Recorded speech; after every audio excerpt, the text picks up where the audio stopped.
नमस्कार. मी doctor Rohini Gadhikar, gynaecologist आणि obstetricians practicing at Aundh. I am also attached to Sanjeevani medipoint hospital Aundh. आज थोडंसं वंध्यत्व इनफर्टिलिटीवरती 2 मिनटं बोलायचं आहे. आता वंध्यत्व म्हणजे 1 वर्ष अनप्रोटेक्टेड इंटरकोर्स केल्यावरती दिवस न राहणे, पण 6 महिने झाले की it is time to meet the doctor. म्हणजे जर काही प्रॉब्लेम असेल तर तो लवकरात लवकर सॉल्व्ह होईल. आजकाल सगळेजण बेबी करायचा विचार थोडंसं मुली तरी उशिरा करतात. तर त्या दृष्टीने मला असं वाटलं की या विषयावर थोडंसं बोलावं. आता ह्याच्यामध्ये 2 फॅक्टर्स असतात. एक तर मुलींचं म्हणजे फिमेल फॅक्टर, नाही तर मुलांचं म्हणजे मेल फॅक्टर.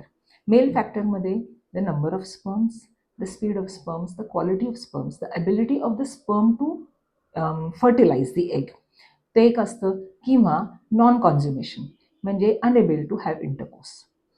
मुलींच्या ह्याच्यात ओव्ह्युलेशन म्हणजे अंड्याची क्वालिटी चांगली आहे का नाही, हे 2 ह्याच्यावरती फॅक्टर्सवरती डिपेंडंट आहे.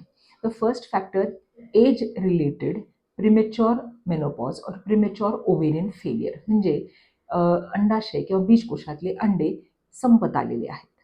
आपल्याला सर्व मुलींना जन्मतः 3 लाख एग्स मिळतात. ते मेनार्की म्हणजे पाळी चालू होताना अर्धे होऊन जातात.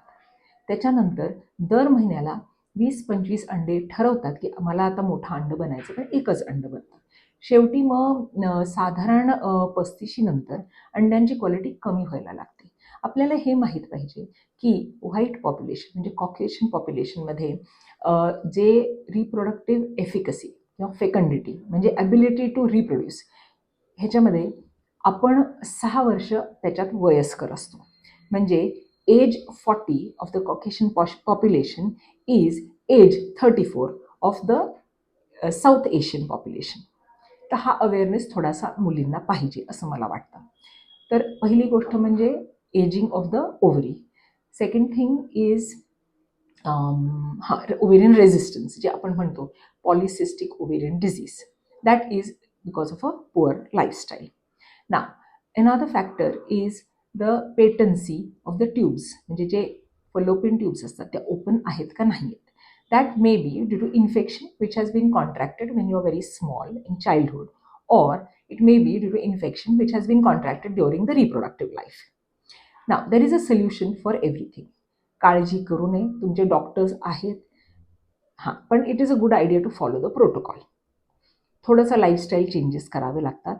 आता reproduction is a manifestation of your entire medical fitness. A fit couple will definitely reproduce easily. मग ते अनएक्सप्लेन्ड इन्फर्टिलिटीमध्ये जात नाही. अनएक्सप्लेन्ड इन्फर्टिलिटी म्हणजे वरचे सर्व फॅक्टर्स कव्हर करून सुद्धा आपल्याला कारणच सापडत नाही. तर that is sometimes related to the fitness.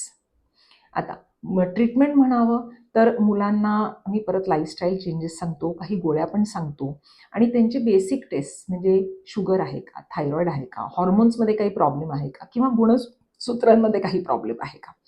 आणि मुलींना हे सांगतो आपण ओव्ह्युलेशन होतंय का नाही, म्हणजे सोनोग्राफी करून बघायचं की अंड्याची क्वालिटी कशी आहे. इम्प्लांटेशनसाठी गर्भाशयाचा आतला थर चांगला जाड होतोय की नाही, व्यवस्थित त्याला सर्क्युलेशन आहे की नाही.